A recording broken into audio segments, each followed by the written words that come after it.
A tiger in the zoo, centre idea है ये class 10th का और बहुत इंपॉर्टेंट रहेगा 2024 के एग्जाम के लिए। बहुत छोटा सा बनाया है जिसके बच्चे आराम से याद कर सकते हैं। आइए हम इसको हिंदी में समझ लेते हैं। ए टाइगर माने चीता इन द जू यानी कि चिड़ियाघर में, चिड़ियाघर में एक बाघ यानी एक चीता, इसका सेंटर आइडिया है। आप देखें तो this beautiful poem is compose by Leslie Norris, यह सुंदर कविता लेस्ली नॉरिस द्वारा लिखी गई है। इन दिस पोएम, इस कविता में the poet is trying to contrast, poem इस कविता में द पोएट जो कवि हैं इस टाइम माने कोशिश करते हैं, कॉन्ट्रास्ट यानी विरोध की, यानी दो विरोध को बताने की कोशिश करते हैं।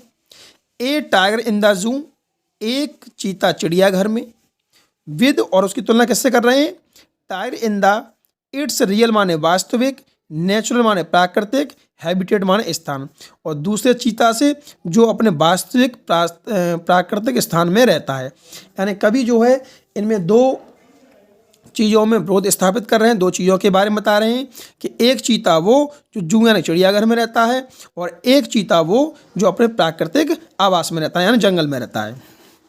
इन order to show the contradiction, इसमें जो विरोध दिखाया गया है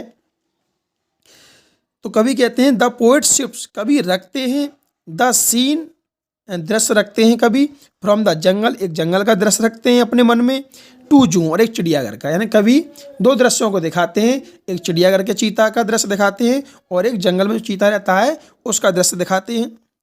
और the poet wants to show, कवि यहाँ दिखाना चाहता है द डिफरेंस माने अंतरों को, between the two environment, environment का मतलब होता है पर्यावरण, और कवि यहाँ पर दो पर्यावरणों के बीच में अंतर दिखाने का कोशिश करता है।